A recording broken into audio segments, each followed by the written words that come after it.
They say the Sahara Desert is just an endless sea of sand, lifeless and empty. But that couldn't be further from the truth. Hidden beneath the dunes are secrets that connect two of Africa's most fascinating regions, Algeria and Ethiopia.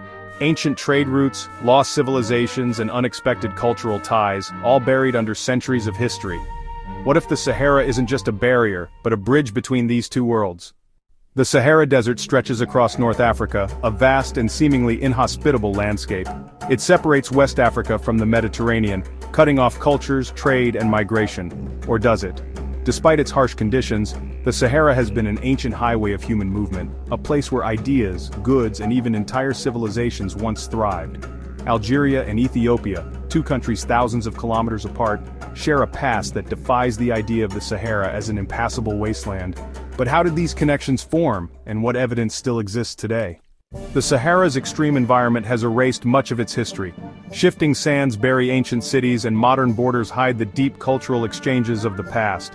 Without written records, historians have had to rely on archaeology, oral traditions, and genetic studies to piece together a forgotten story. How could two regions separated by thousands of kilometers have influenced each other? And what does the Sahara hide that could change our understanding of African history? The Trans-Saharan trade networks, more than just gold and salt. Centuries before European explorers mapped Africa, the Sahara was crisscrossed by complex trade networks. Caravans of camels carried gold, salt, spices, and even books across the desert. Berber traders from Algeria and Muslim merchants from the Arabian Peninsula played a massive role in connecting the Maghreb with the rest of Africa. But how did Ethiopia, sitting on the eastern side of the continent, get involved? This ancient civilization, located in modern-day Libya, was one of the first to develop an organized system of Saharan trade. They built underground water channels and established settlements in the desert, proving that the Sahara was never a true barrier. Some historians believe that their trade routes extended as far east as Ethiopia. The Garamantes weren't just desert dwellers, they were masterful engineers who thrived in an environment few could survive.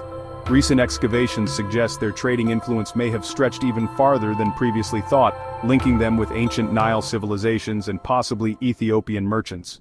Ethiopia's connection to the Sahara might not seem obvious at first.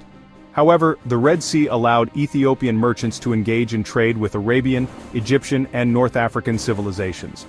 Goods, culture, and even religious ideas traveled along these routes, with the Sahara acting as an overland extension of maritime networks. There is evidence that Ethiopian traders exchanged luxury goods like ivory, frankincense, and exotic animal skins with North African markets, further cementing Ethiopia's place in trans-Saharan commerce. Linguistic and cultural traces, a shared heritage, Amazigh and Cushitic language, links. Linguists have noted similarities between Berber or Amazigh languages in North Africa and Cushitic languages spoken in Ethiopia. Could this be evidence of ancient migrations or trade routes that once linked these regions? Some linguistic studies even suggest that words related to cattle herding and desert survival in both language groups share common roots, hinting at a distant but real connection. Tuareg nomads and Ethiopian traditions. The Tuareg people, famous for their mastery of the desert, share striking similarities with Ethiopian pastoralists.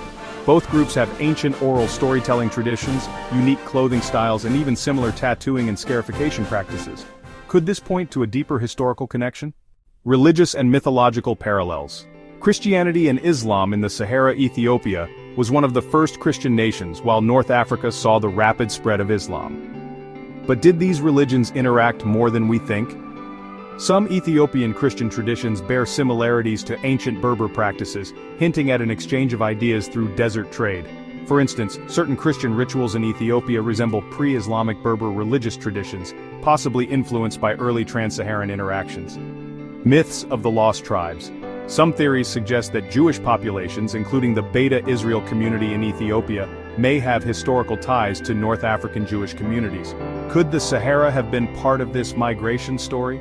Some historians speculate that Jewish traders moving between North Africa and Ethiopia may have helped shape religious practices and folklore that still persist in both regions today. Archaeological evidence: lost cities beneath the sands. The ruins of Timgad and Jerma, hidden beneath the sands of Algeria, are remnants of great cities that once thrived on Saharan trade. Some researchers believe that similar lost settlements could exist along old caravan routes leading eastward. Entire metropolises may still lie buried beneath the dunes, waiting to be uncovered, holding secrets that could change our understanding of how deeply connected Africa once was.